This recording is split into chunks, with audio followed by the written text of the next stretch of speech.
She got down on one knee, ignoring the mocking stares and the phone cameras zooming in on her. She believed he was going to say yes, and she would finally tell him her powerful secret. But when she popped the question, his answer left her frozen. "Jake Horton, will you marry me?" Kira's fingers tightened around the bouquet as she proposed to Jake in front of the entire college. She could design a clean energy reactor in her sleep, but asking a man to marry her made her heart race like nothing else. She'd planned everything perfectly. She'd propose to Jake, he'd say yes, and then she'd finally tell him the secret she'd been hiding from everyone. But when Jake opened his mouth, he made her regret ever falling in love with him. "You think you can marry me?" Jake laughed loud enough for everyone to hear. "God, Kira, you really don't know your place, do you?" Kira's smile faltered. Jake stepped closer, voice sharp. "Just because you carry the name Olsen doesn't make you one. You're the illegitimate daughter, the charity case. Did you really think I'd marry trash like you?" Gasps rippled through the crowd. Kira's throat tightened. "You said you loved me." Jake had been smitten with her for the past 4 years, following her everywhere she went. And when Kira finally showed her own feelings, how could things go so wrong? Jake smirked. "Love? Don't fool yourself. I was with you because of that little energy project you were working on, and because of the assignments you foolishly did for me." Kira's fingers curled around the bouquet. If only he knew how much more she could do than solve his petty college work. But thank God he didn't. If Jake had even the slightest idea who she really was, he would have used her for far worse. Jake turned around, and Kira followed his gaze. And there stood Isla Olsen, the legitimate daughter of the Olsens, Kira's half-sister and the real heiress. "I've found someone better. Someone who isn't born from filth, and someone whose name means something in the world." He yanked the bouquet from Kira's trembling hands and dropped to one knee before Isla. "Isla Olsen, will you marry me?" Isla gasped theatrically. "Yes, Jake, 1,000 times, yes!" The crowd erupted in cheers while Kira stood there humiliated. Isla turned to the audience, voice sweet and syrupy. "Jake, don't be so harsh. Even if Kira's a bastard, she's still my sister." She smiled at the onlookers. "She's always been a little slow in studies, in love. I think she mistook Jake's kindness for something else." The crowd nodded sympathetically. Poor Kira, the pitiful one. Kira's chest constricted. Isla knew she was the smarter one, much more intelligent than anyone in the entire college. But the rules were clear. The illegitimate one had to stay beneath the legitimate heir. Isla stepped closer to Kira, bending down slightly, her voice dropping so only Kira could hear. "You want to know what a man really wants, Kira?" Isla murmured. "It's not love. It's power. Give him that, and he's yours forever." She straightened, her eyes glittering. "And I gave him that by getting him a deal with Dr. South, the scientist whom everyone in the energy industry worships. The one who never says yes to anyone, except me." Kira's eyes widened. "Dr. South? How could Isla possibly manage that?" Jake slipped a ring onto Isla's finger as the crowd roared again. They walked away hand in hand, laughing, leaving Kira shattered and humiliated. If only they knew who she really was, they'd be begging for forgiveness instead of laughing. Kira stood frozen where they'd left her. She had spent 4 years writing his papers, correcting his research, and building his grades. He was the topper because of me. The thought made her furious. "Kira!" She turned. Samuel jogged toward her, panting, a phone in his hand. "Where were you? I've been trying to call you for an hour." She didn't answer. Her eyes were still fixed on the spot where Isla had thrown the bouquet after getting the ring. Samuel followed her gaze, and the smirk on his lips faded. "Oh," he said quietly. "You finally proposed to him." "I shouldn't have," she said, voice trembling. "He called me a nobody. And Isla—" She stood there smiling, like it was all a game. Samuel hesitated. He was her assistant, yes, but also the only person who'd ever stood by her. The only one who knew the truth about her real identity. Kira never let Samuel address her as boss in public, because she didn't want anyone to wonder why a broke college student would need an assistant. Samuel looked at her for a long moment, then said quietly, "You've got bigger things to deal with."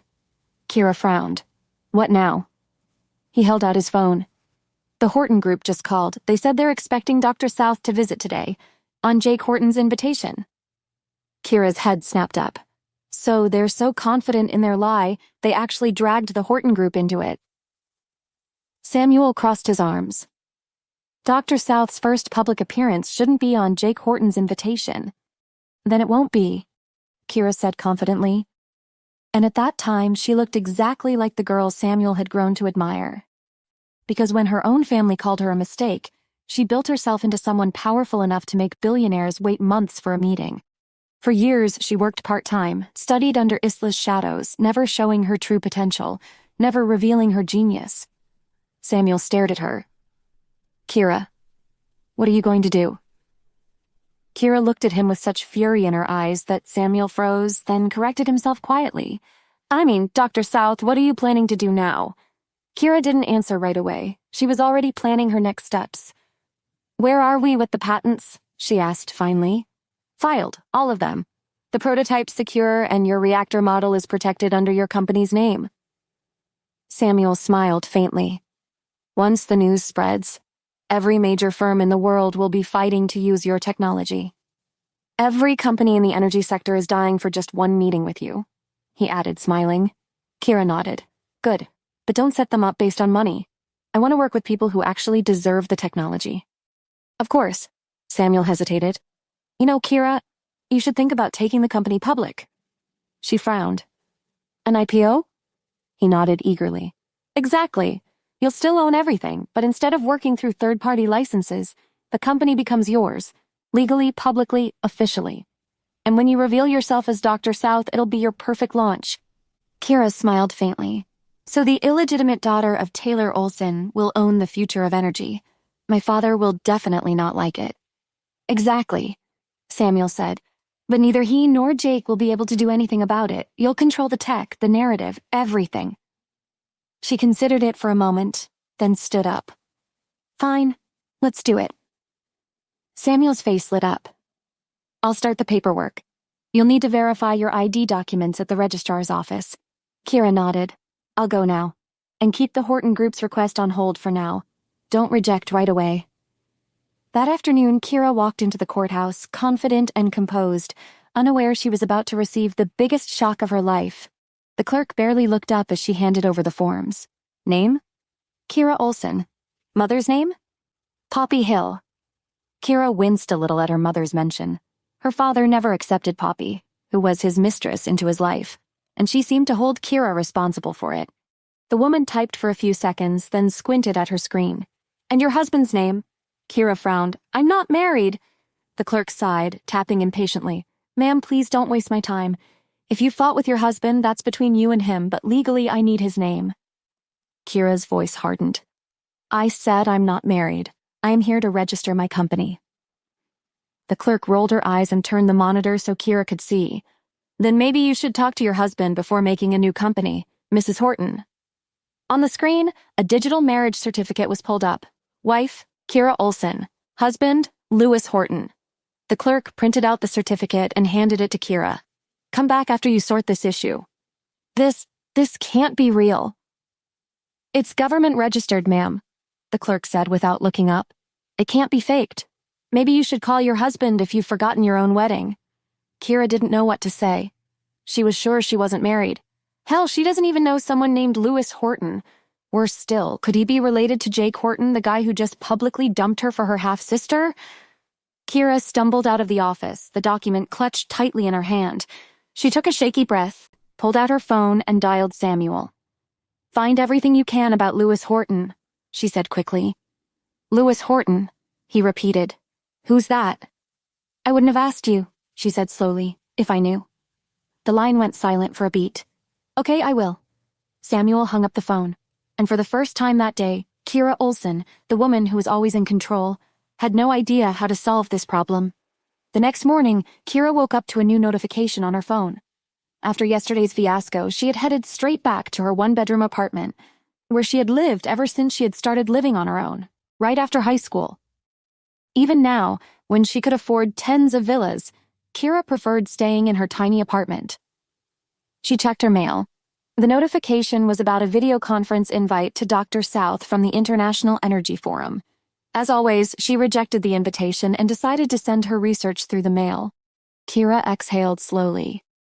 Even now, after all these years, it still felt surreal.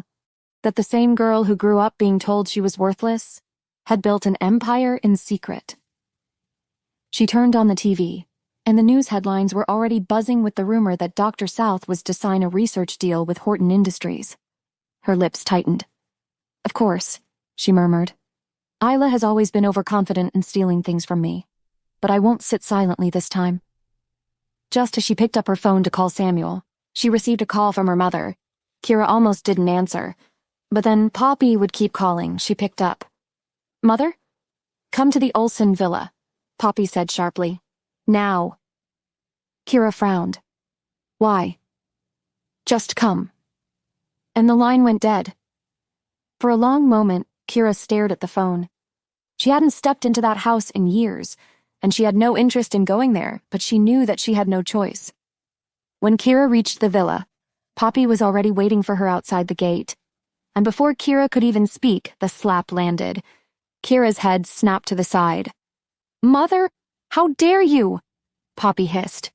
"How dare you humiliate this family by throwing yourself at Jake in public? Especially when he was interested in Isla. When will you stop being jealous of her?" "I am not jealous." Kira's cheek stung from the slap. "Jake was my boyfriend. We were together for 4 years." "Stop making up stories," Poppy said in a sharp voice. "Jake's family is the biggest in this town. They would never marry someone with your blood." "I have your blood," Kira said, sounding defeated. "How can you hate me so much? Are you even my mother?" Poppy's sneer dropped for a moment. She looked hurt, but then she put the smile back on. "Unfortunately, yes." "Why did you call me here?" she asked finally. Poppy's lips curved into a cruel smile. "Isla and Jake's engagement is tonight. I want you here to help out. You can serve drinks, fix her gown, tie her shoes, whatever she needs." Kira's hands clenched at her sides. "You called me here to make me Isla's maid?" "To make you useful for once," Poppy snapped. "And you need to watch with your own eyes who Jake really belongs to." Kira's anger boiled over. "I don't need that asshole Jake. I'm already married." That made Poppy pause. "What nonsense are you talking about?" "I said," Kira repeated, her voice firm, "I'm married." "Did you marry some homeless guy just to get married before Isla?" "Amazing how you make everything about Isla." Kira laughed sarcastically. "I'll introduce you to my husband later." Kira didn't want to tell Poppy that she had no idea who her husband was, and he may or may not have been homeless, who knows. What Kira didn't know was that she was about to meet him in the next hour. Inside her room, Isla was dressed in an expensive gown, looking beautiful and elegant. When she spotted Kira, her lips curved. "Oh, you came? How sweet." Before Kira could answer, Poppy interjected, "Isla, Kira got married." Isla was surprised. "So soon? Who's the guy? Is he better than Jake?" Poppy said in a mocking tone, "Of course not. There isn't a single person of higher standing than Jake Horton. Do you really think Kira could find a decent suitor? The loser she married didn't even dare to come here with her." Isla was satisfied with Poppy's answer. Then she tried to wear her heels but couldn't bend down because of her tight dress. Isla gave Kira a slight smile. Immediately, Poppy pushed Kira. "Useless girl, always so oblivious. Your sister is having trouble. Now go on and help her put on her shoes." Kira was speechless. It was always like this. Did Poppy still think she was that naive, ignorant little girl who wouldn't know how to fight back even when bullied? Her eyes were cold and her voice hinted with impatience. "You can help her yourself, Kira Olsen. What's this attitude? Do you think you've grown wings just because you're married now? Your husband is nothing more than a freeloader. In the end, you'll still need to rely on the Olsen family." Before Kira could respond, a tall figure appeared at the doorstep. It was Taylor Olsen, Kira, and Isla's father. "Isla," Taylor said. "Why are you arguing with Kira?" Isla quickly changed her tone, stepping toward Taylor. "Dad, Kira's just a little mad that Jake is marrying me instead of her. I was just trying to calm her down." Taylor's eyes darkened. "Kira, are you still trying to get Jake back?" "No, I am not." Kira hesitated, then added, "I got married." Taylor fixed his gaze on Kira. "You got married? Without even informing us? Well, no worries. I wouldn't have come anyway." He then turned to Poppy. "I don't want any scene tonight. The CEO of Horton Industries, Lewis Horton, is coming personally for the engagement. Kira was immediately taken aback.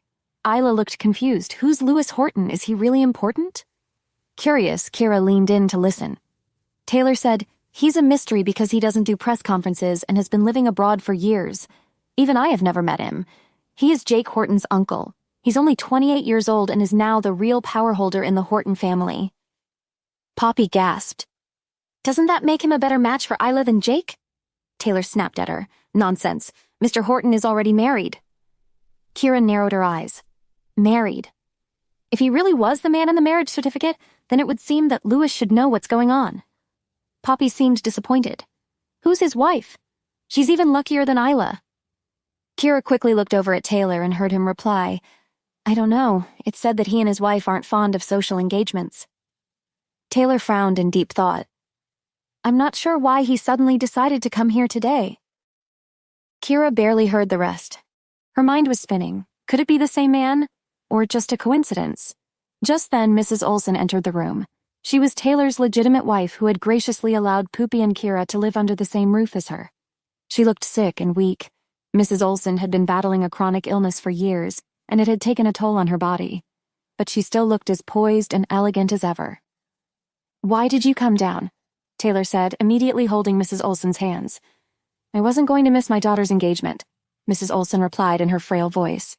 Besides, I am feeling better today. She didn't notice Kira standing by the wall, but Kira felt her heart ache seeing Mrs. Olson so weak. Mrs. Olson, who had the right to hate Kira the most, was the only kind person she met in the Olson family. Poppy didn't act like a mother at all and often forgot to feed Kira when she was young. As a child, Kira was so skinny and malnourished that she dug around in trash cans for food as soon as she learned to walk. One day, Mrs. Olson found her doing that and started leaving food for her in the garden every day. She kept up this routine for 12 years. If it weren't for Mrs. Olson's kindness, Kira probably would have died of hunger a long time ago. Meanwhile, Poppy felt completely different about Mrs. Olson. If it weren't for Mrs. Olson, maybe Taylor would have married her. And she took her revenge in the cruelest way possible. Both she and Mrs. Olson gave birth on the same day, so she switched the children when no one was looking. And now her daughter was getting married into the richest family in the country, while Mrs. Olson's daughter was labeled illegitimate and was forced to marry a broke person to save face. Poppy felt proud of herself. If only she knew that Kira was actually Dr. South and the husband she thought was poor was powerful enough to make Jake bow his head. A commotion outside garnered everyone's attention. The Hortons had arrived. When Taylor Olson walked toward the entrance, Kira noticed something unusual. He wasn't looking at Jake. He was heading toward a man stepping out of a black car. The murmurs began instantly. It's Lewis Horton. Kira's breath caught. The CEO of Horton Industries, the most powerful man in America, the man who hated making public appearances. Taylor almost tripped over himself greeting him. Mr. Horton, it's an honor, truly an honor. Lewis was wearing a well-tailored black suit and walking at the front like a moon surrounded by stars. His features were more distinct than in the photos, with a firm profile and strong jawline. His deep-set eyes were brooding, his thin lips were stern-looking, and his every move exuded an air of sophistication. Perhaps sensing her gaze, the man suddenly looked back at her. For a moment, their eyes met. His sharp gaze made Kira's heart flutter. Just as she was trying to observe the emotions in his eyes, he shifted his gaze elsewhere. This left Kira somewhat confused.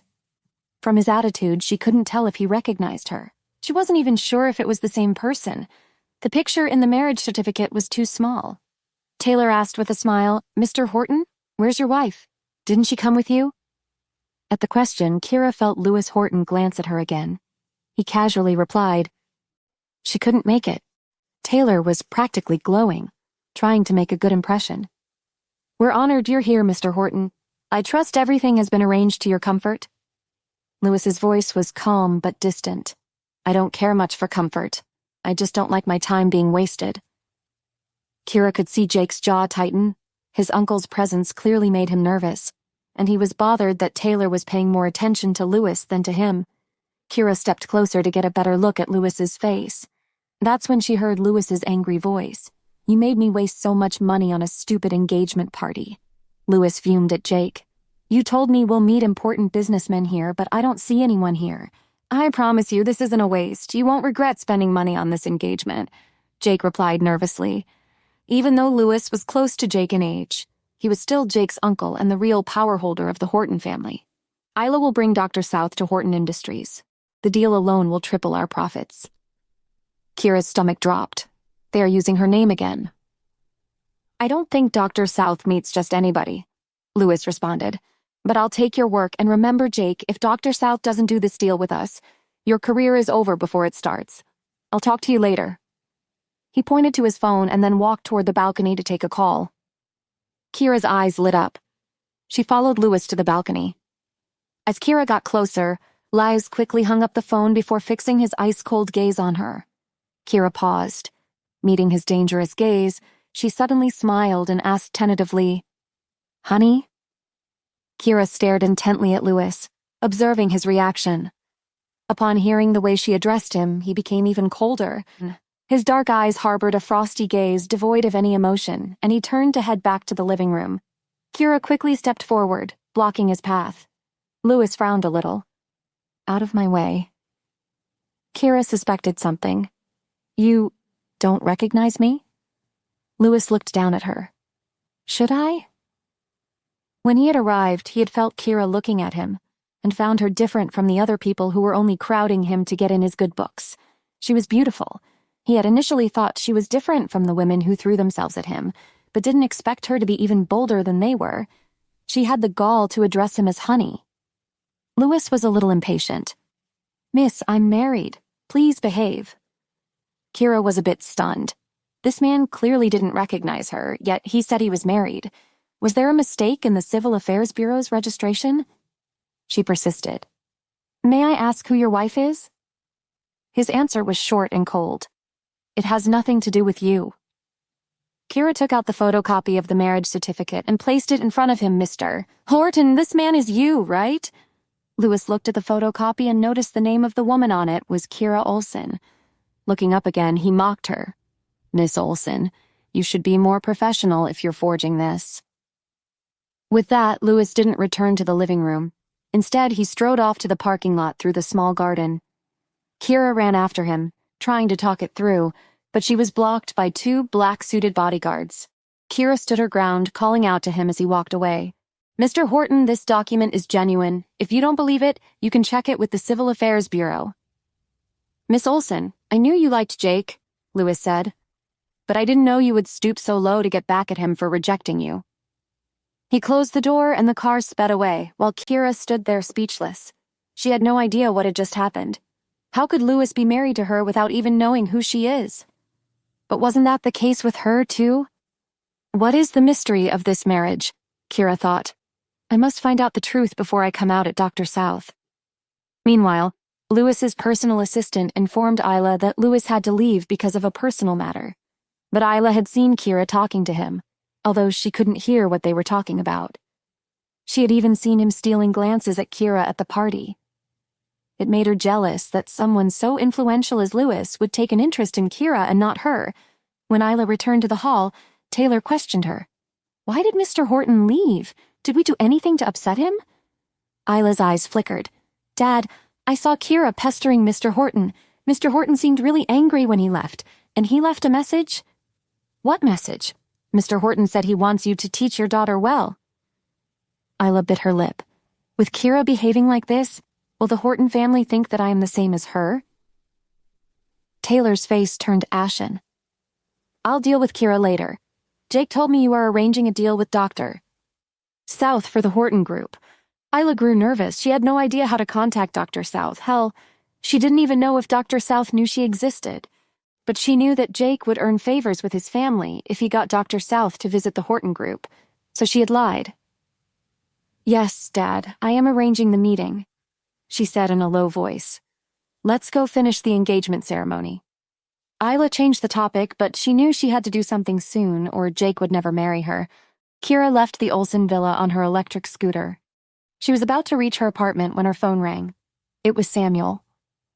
Boss, a lot of people have been looking into who Dr. South is lately. Kira raised an eyebrow. They haven't uncovered anything, have they? Of course not. They think Dr. South is a powerful man. After all, no one would ever guess that Dr. South, who conquered the issue of hydrogen fuel, is actually a harmless-looking young woman who just graduated from college. Anything else? Kira cut off his rambling. Oh yes, I found the information on Lewis Horton. Tell me, Lewis Horton is Jake Horton's uncle. Rumor has it that he has a violent and ruthless personality, hence he was sent overseas when he was little.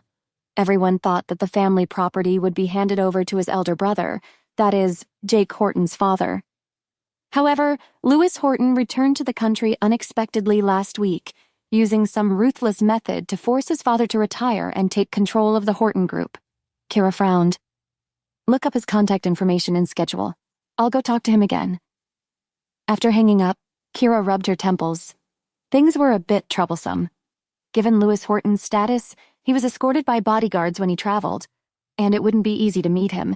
She shouldn't have impulsively called him honey earlier, which had upset him. She sighed, turned her scooter around, and slowly headed home. As she was about to reach her home, an old lady in her 80s or 90s suddenly sprang out from the side of the road. Kira slammed on the brakes, narrowly avoiding a collision.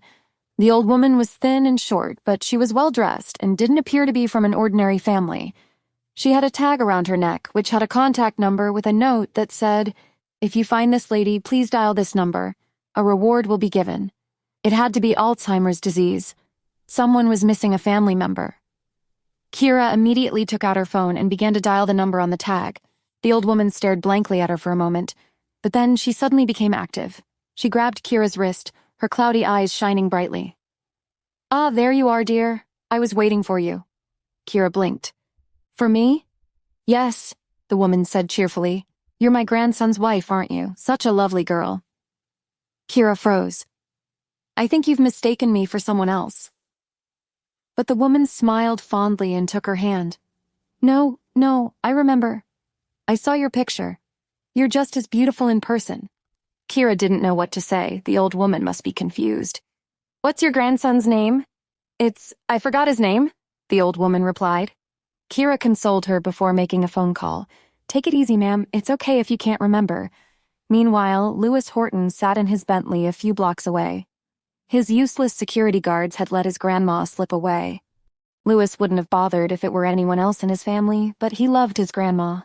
She was the only one who understood him and took care of him when everyone abandoned him.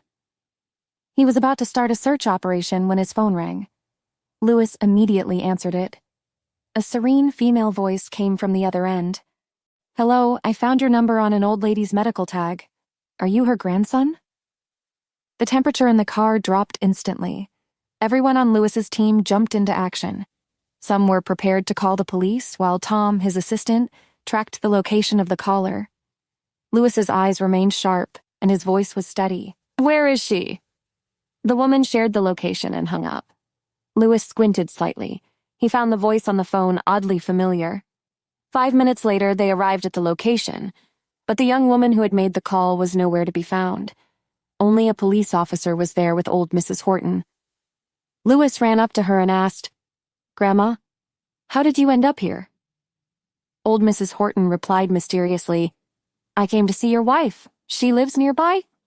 Lewis paused and sighed. "Grandma, you know that's not true." "Impossible. I met her," Mrs. Horton complained. "But she left me with the police because she had some important work." She took the girl's number from Lewis's phone, intending to call her later. Meanwhile, Lewis was just relieved that he found his grandma. And Kira, she had no idea that she missed the chance to meet the man she was chasing. The next morning, Kira got a call from her university advisor. "Kira, come to the university now." Kira didn't know what was going on, but she hopped on her e-bike and rushed to meet Professor Miller in his office. The proposal fiasco was still fresh in her mind. As she entered the university grounds, she found Isla and Poppy already in the professor's office. It was normal for Isla to be here, but why was Poppy here as well? Just as she was wondering, Professor Miller's serious voice interrupted her thoughts.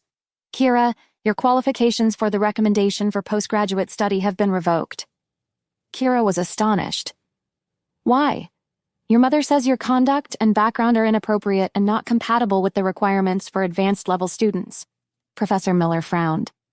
Is there a misunderstanding between your mother and yourself? You have a promising future and should not jeopardize it over trivial matters. Isla sighed when she heard this. Professor Miller, I'm sure Kira's mother has her best interests at heart. She looked at Kira. You offended Mr. Horton, and he made it clear that he wants you to disappear from the city. It took Kira a while to understand that by Mr. Horton, Isla was referring to Lewis Horton, but all she did was talk to him briefly, and anyway, he didn't seem angry when he left the day before. Was he that petty? Meanwhile, Isla was a pathological liar. Not just that, you have humiliated yourself by proposing to Jake Horton, Poppy said. So it's better you leave the college. I am not leaving, Kira said defiantly. If Isla is so worried about her reputation, she should be the one to withdraw her admission. Poppy's tone sharpened. Don't test my patience. You've embarrassed this family enough. I'm doing you a favor by helping you step away quietly before Lewis takes it personally. She looked at Kira and ordered, You need to pack your things and leave right away. I've already worked on your university withdrawal. Kira looked at her. Who gave you the right to make decisions for me? Because I am your mother. Besides, with your academic performance, further study is just a waste of time. You might even struggle to graduate. It's better to start working abroad and earn money quicker. Professor Miller immediately retorted, Ma'am, you've been mistaken. Kira has a solid academic foundation during her time at the college. His words were cut short by Poppy.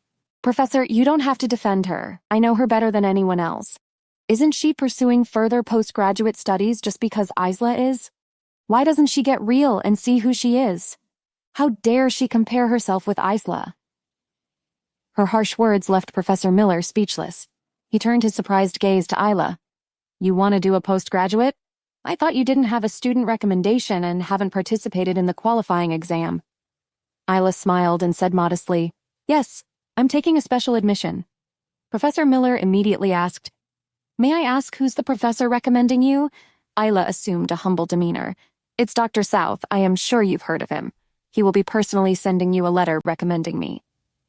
Kira looked at her in astonishment upon hearing this. Who did you say? Kira thought to herself, why didn't I know that I was about to recruit Isla?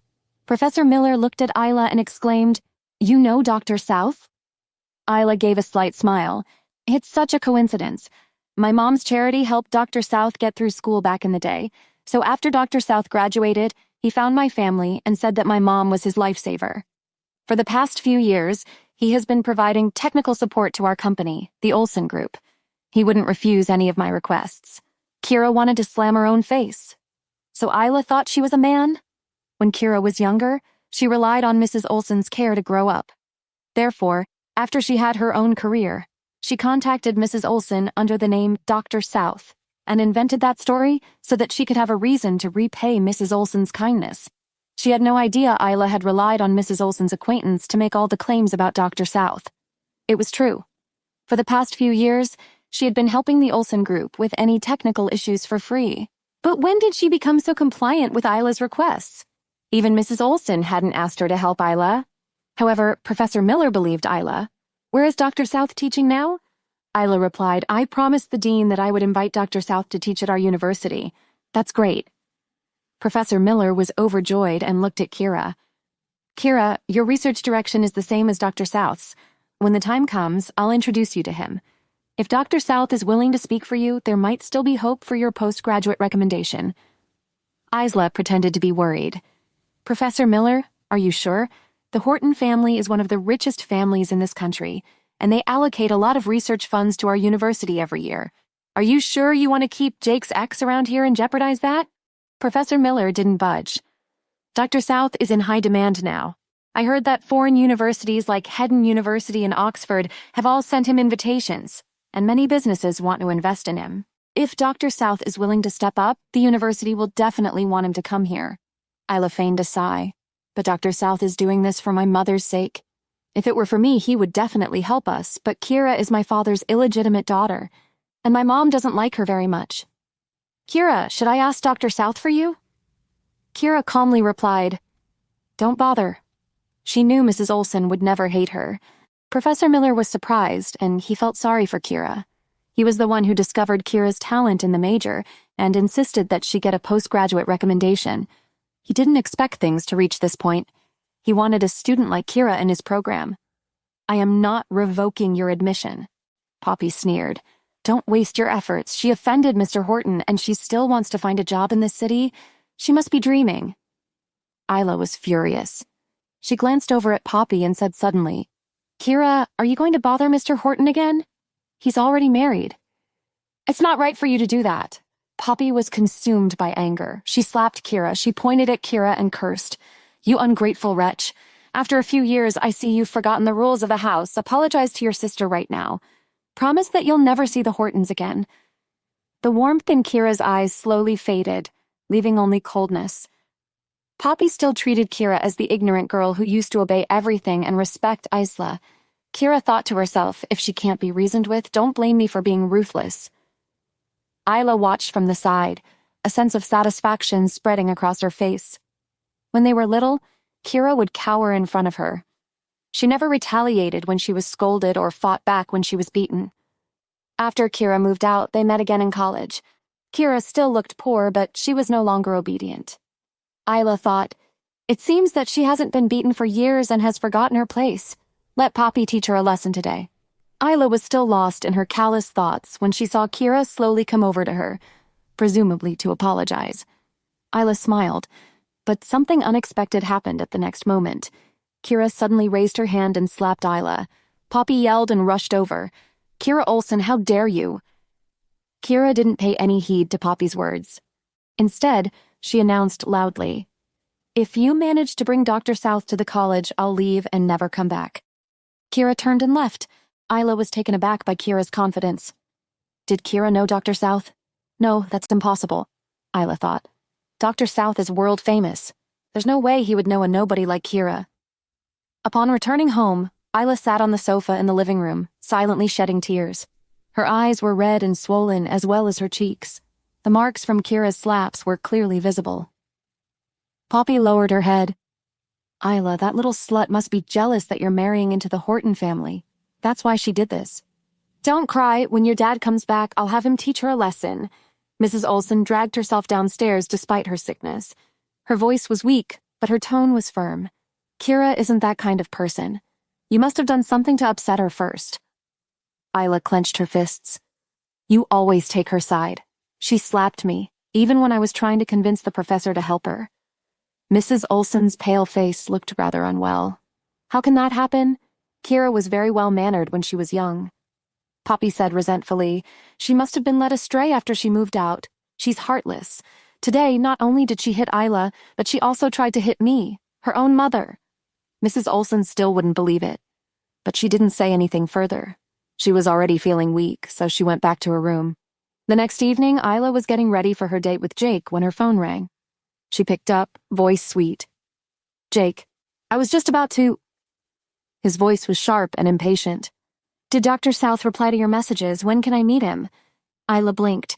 "Not yet, but—" "Not yet? Isla, this isn't a game. If you can't deliver, I'll have to reconsider this engagement." The words hit her like a slap. "Jake, please, I told you, it's being arranged. I'm not waiting. Louis already thinks you're all talk. You want to prove you're not? Get me that meeting." "I will, I promise," Isla replied. "I'm starting at Horton Group in a few days. It'll be good for my reputation if I bring Dr. South." Jake said, "You absolutely need to arrange the meeting." He cut the call. Isla stood frozen in front of the mirror. She couldn't lose Jake. She couldn't lose to Kira. She immediately went to her mother's room. Mrs. Olsen was lying on the bed, wrapped in a shawl, her breathing uneven.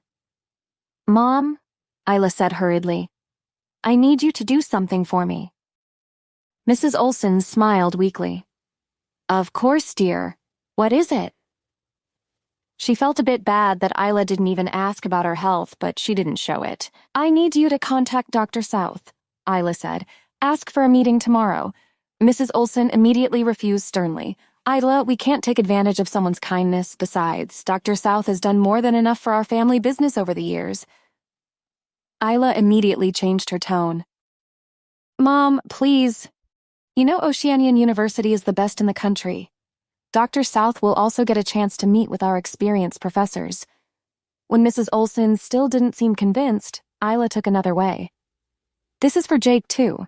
He's joining Horton Group soon, and Dr. South would be a brilliant addition to his team. This meeting could not only secure Jake's future, but Dr. South will also benefit from it. You always said you wanted Jake to succeed, didn't you? Mrs. Olson hesitated. But I thought Dr. South was very private.